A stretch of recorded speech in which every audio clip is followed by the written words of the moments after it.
This is SSPTV News, brought to you by Samsung Productions and the Hazleton Standard Speaker. Recently, State Representative Gerald Mullery sat down with residents to talk about the possible closure of the Whitehaven Center. Find out the outcome of that chat when he sits down with our Lisa Sugart. Happy Friday and thank you for watching. I'm Ken Cara. View this newscast in HD on Service Electric Cablevision Channel 513 and please download the new Samsung Productions app. Here's your headlines this Friday from SSPTV and the Hazleton Standard Speaker. A warrant has been issued for a West Hazleton man in connection with an attack on a homeless man.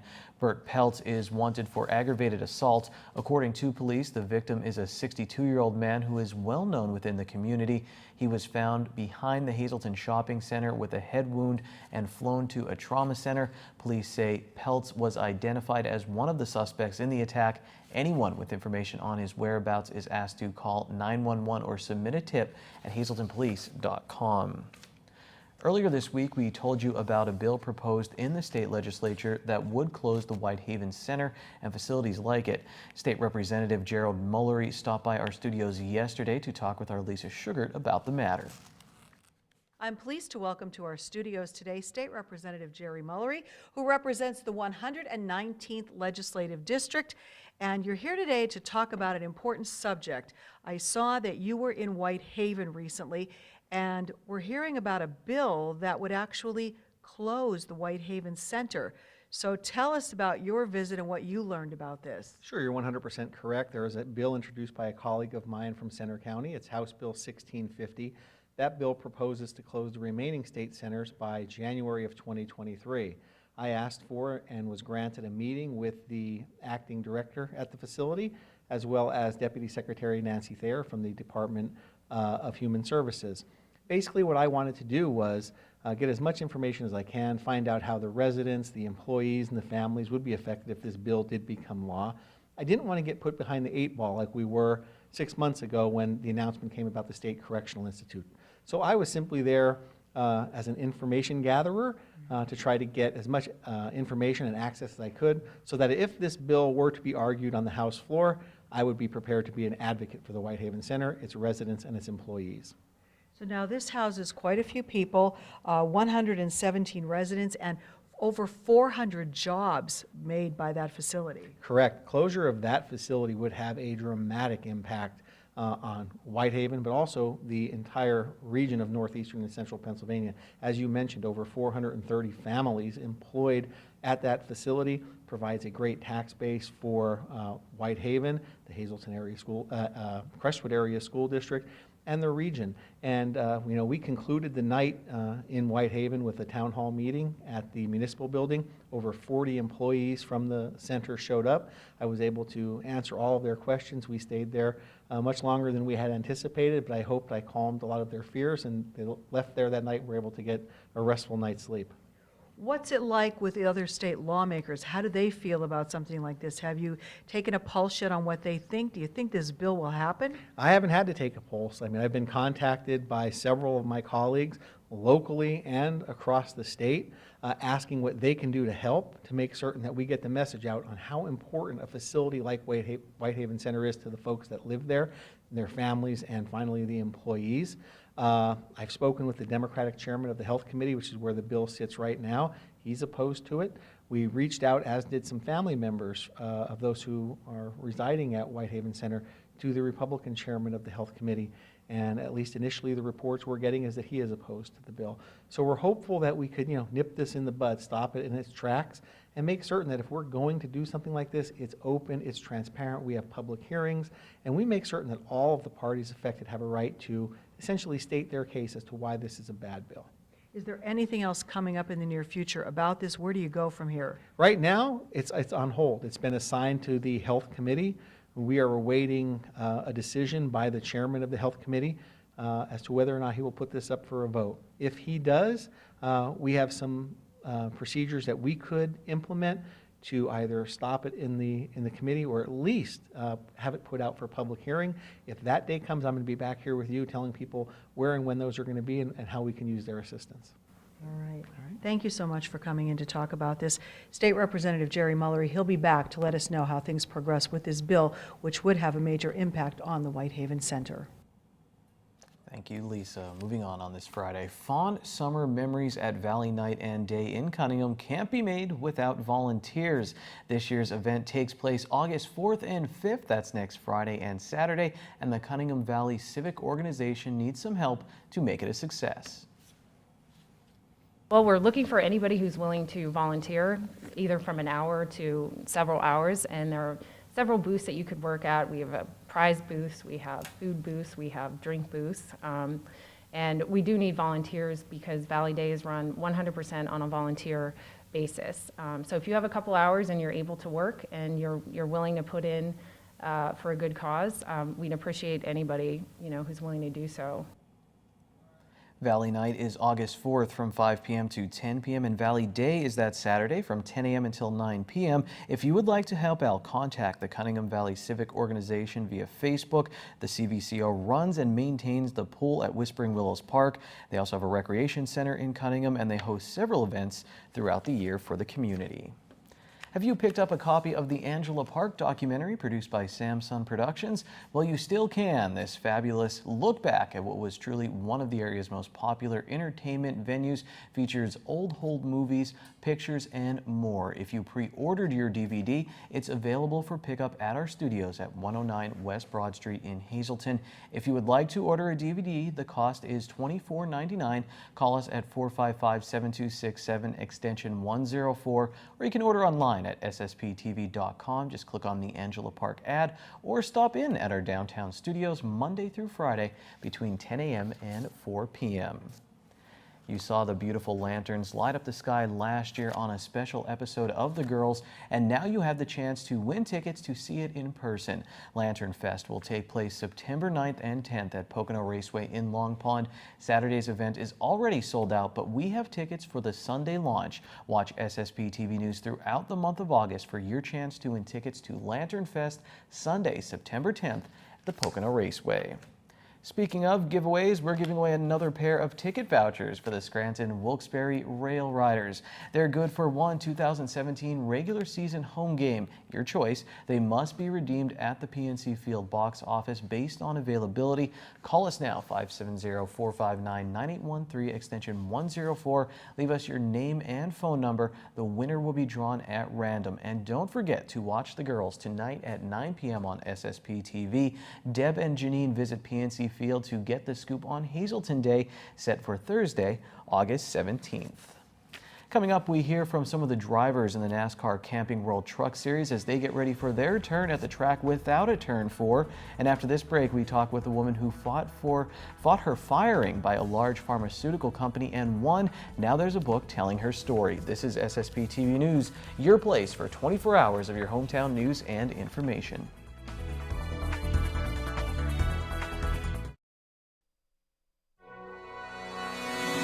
This is SSPTV News, brought to you by Samsung Productions and the Hazleton Standard Speaker.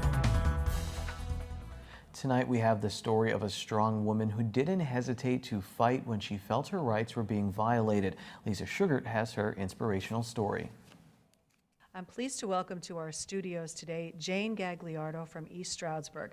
Jane has a very interesting story. She wears multiple hats. First of all, you told me you are a state-certified counselor. You're a counselor and advocate for women's domestic violence and sexual assault victims.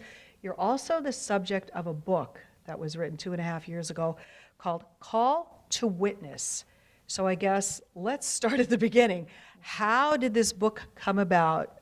You were fired from your job, you told me. I'm going to let you tell the story. So explain how this all came about and a book came to be written about it. Okay. Well, the book is Called to Witness, and I worked for a large pharmaceutical company for almost a decade, and they fired me. They said it was for performance, but it took me about 6.5 years to get them into federal court, and I proved with a jury trial that I was fired because of my disability of multiple sclerosis. Wow, so this is a major accomplishment, and then this was done, this went up to the state Supreme Court level. Yes, it did. Yes, in Harrisburg.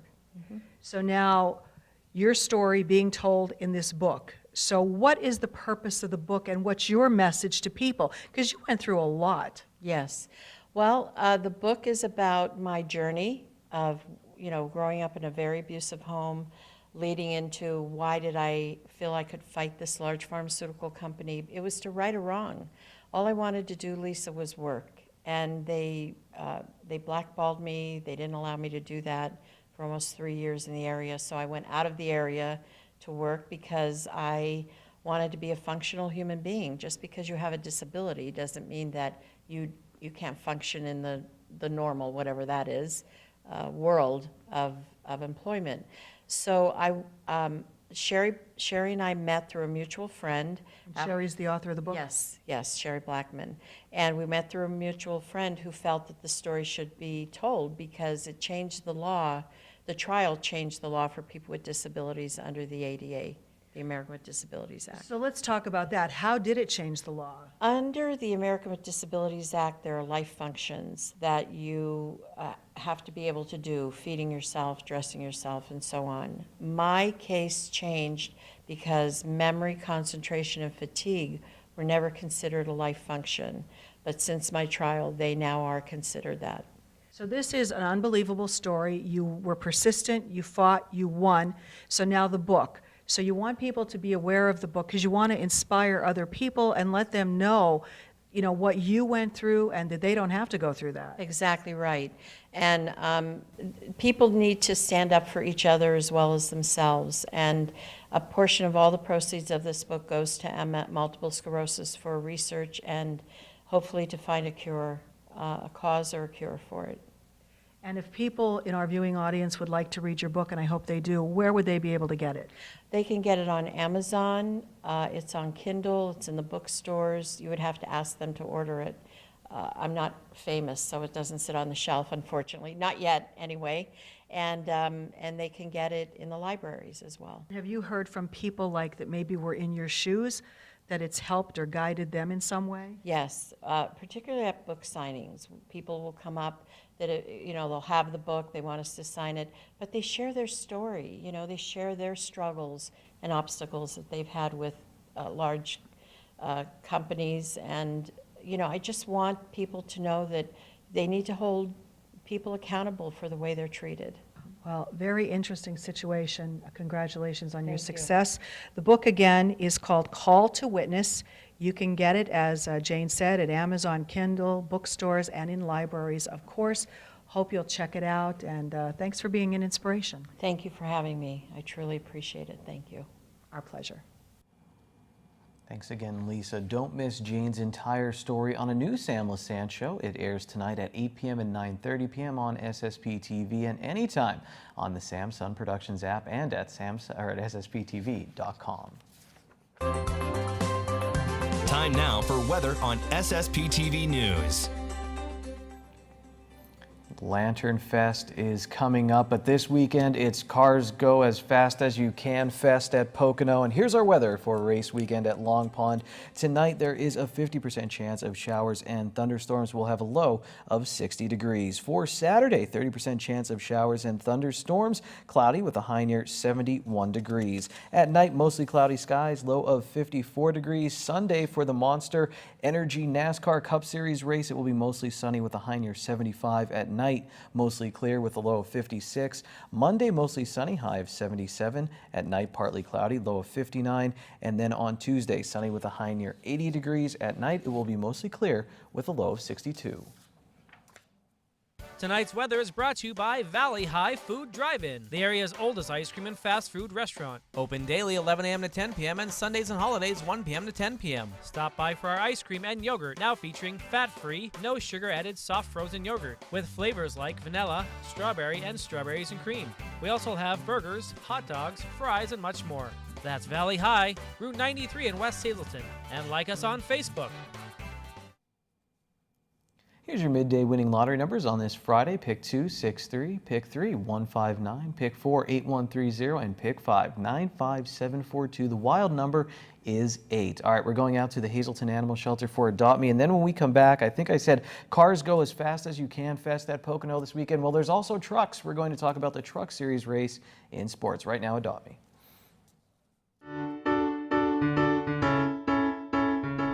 Hello again. Here I have with me Vito.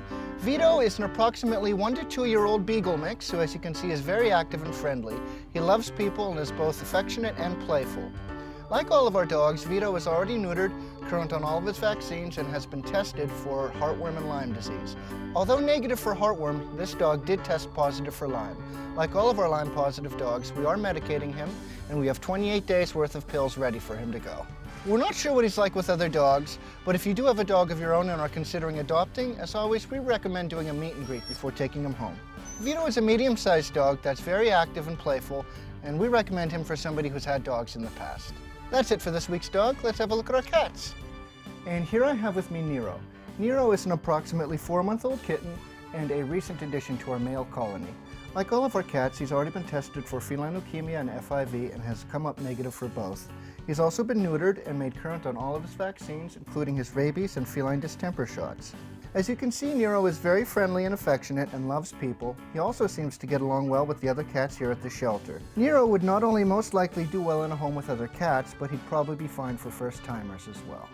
That's it for this week's Pets. If anybody at home is interested in adopting Vito, Nero here, or any of the other animals we have up for adoption, please come on down to the Hazleton Animal Shelter at 101 North Poplar Street.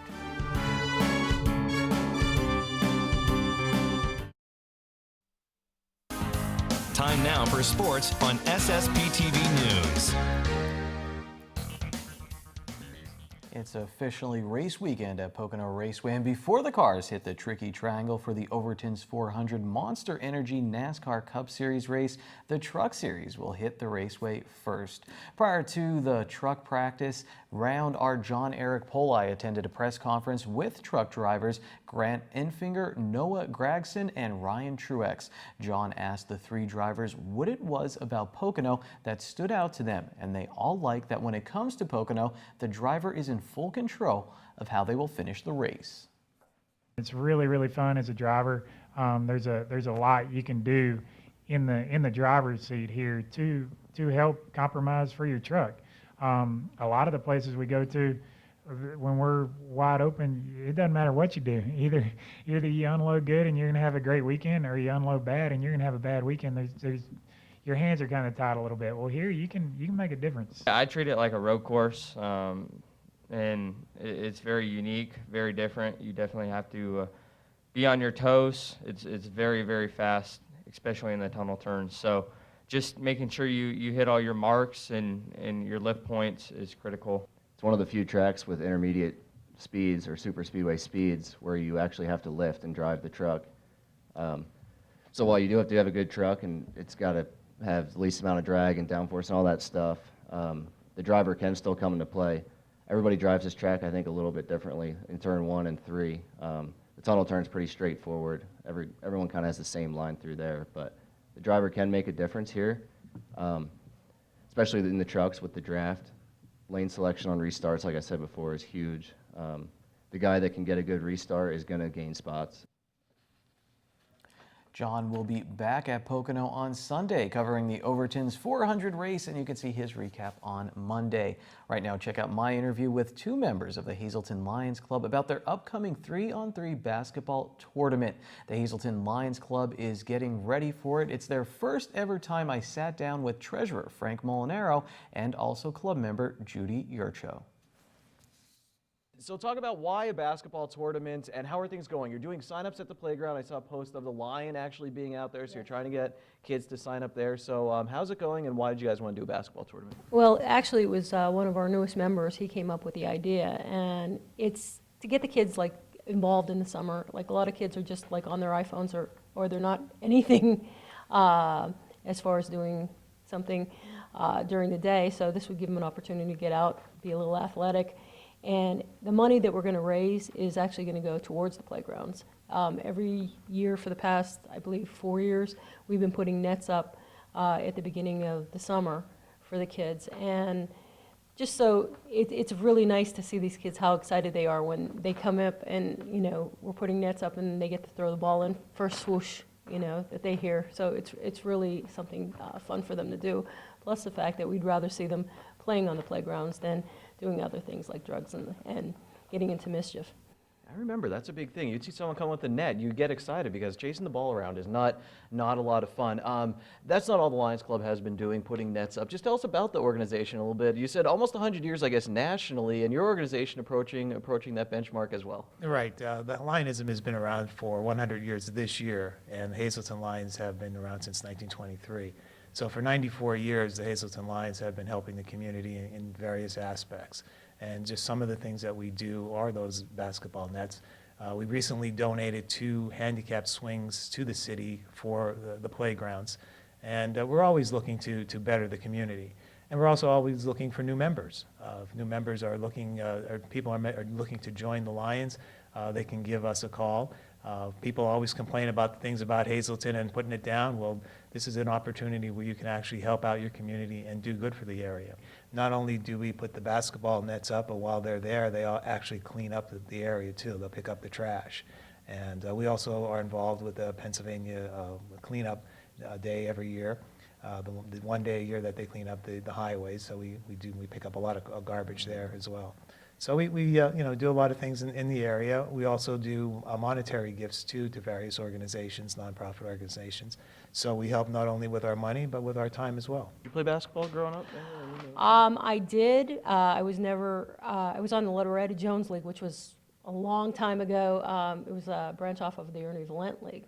And then I coached Loretta Jones. So this is a lot of fun for me to get involved with. I would never be able to keep up with the kids now, but. Is that like a summer league in the summer? Or is that a league throughout the year? Loretta Jones was actually a winter league. Okay. And being my age, that was probably, I'd say probably about 40 years ago, that it was very popular in town. It was PAL was big back then, and that, but there's not a lot of stuff for the kids to do, and this is a good opportunity to get them out a little bit. 2 quick scores before we break. The Rail Riders, they lost to Norfolk on Thursday 2-1, and the Cubs, they continue to roll as they got a 6-3 victory over the White Sox. Now on to our social report. Here's tonight's Talk of the Town and some upcoming events at the Laurel Mall, including a ticket promotion by the Hazleton Quarterback Club on Friday, August 5th.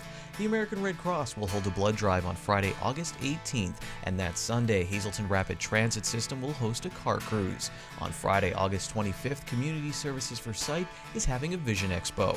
In Mountaintop, a car show presented by the Sons of the American Legion Mountain Post 781 will be held on Sunday, August 6th from 11 a.m. to 5 p.m. Register your car at 10 a.m. for $10. And finally, a Pilgrimage for Peace will take place on Sunday, August 6th from 10 a.m. to 6 p.m. at the Holy Dormition Byzantine Franciscan Friary in Seibertsville. For information, call 570-788-1212, extension 407. SSPTV News would like to send sincere condolences to the family and friends of the following. David E. Roberts of Tresco. Funeral arrangements are under the direction of the Frank J. Bonin Funeral Home in Hazleton and will be announced at the family's convenience. Lloyd N. Schummerfeld of Monterey City. Arrangements will be announced by the David D. Jarrett Funeral Home.